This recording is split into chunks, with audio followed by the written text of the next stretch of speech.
מלך העולם, שהכל נהיה בדברו. We have already mentioned that the synagogue prayer takes the place of the sacrifices that took place in the Beit HaMikdash. So the order of prayers really follows the order of the sacrifice in the Beit HaMikdash. There everything was very well defined. There were 3 sacrifices. There was a morning sacrifice, an afternoon sacrifice, and an evening sacrifice. The evening sacrifice was a minor sacrifice, so the laws about the evening are a little bit less stringent than the others. So therefore we have 3 prayers during the day. Shacharit in the morning, Mincha in the afternoon, Arvit in the evening. It is so written in the Talmud in Brachot. But the Talmud mentions something else also. You know why we pray 3 times a day? Because the patriarchs did that. Abraham prayed in the morning, Isaac prayed in the afternoon, and Jacob prayed at night. So therefore we have these 3 prayers. Of course, one can ask oneself, if the Talmud already said that we say the 3 prayers because of the sacrifices in the Beit HaMikdash, why do we need the teaching that the patriarchs did the same thing? Maybe to teach us something else, that prayer really precedes sacrifices. Even before there was a Beit HaMikdash, before there was a Mishkan, our patriarchs already related themselves, communicated themselves with God through prayer. But maybe there's something else, and here I want to quote my revered teacher, Rav Soloveitchik. Actually, prayer has a tremendous problem.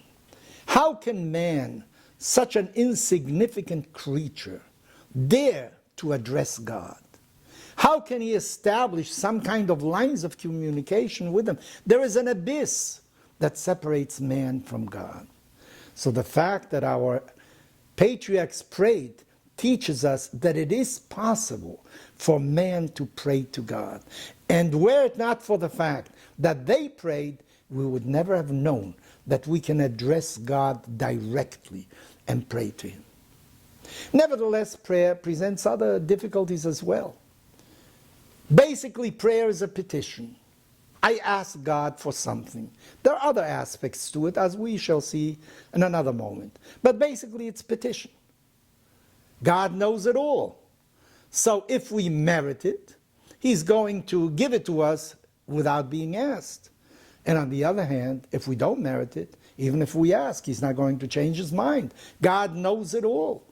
So what sense does it make to pray to God?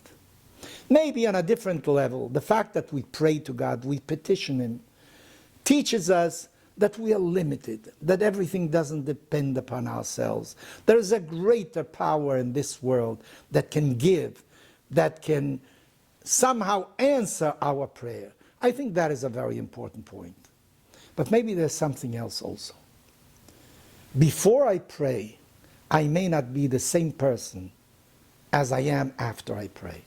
I always feel, when I go to the movies, when I go to the theater, when I read a book, if that book does not leave an imprint, does not make a basic change in my being, I've wasted my time.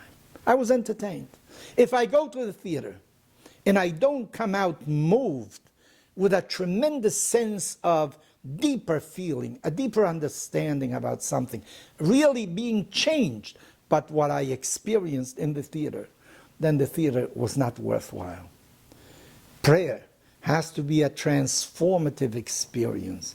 You cannot be the same before you pray as after you pray. You must be changed by prayer, by recognizing that God is the source of everything.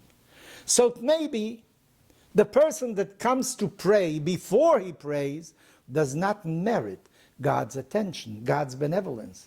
But after you pray, you have already become transformed. You are a new person. Maybe that person merits the favor of God. We're going to continue with our exploration of different aspects of prayer in the future.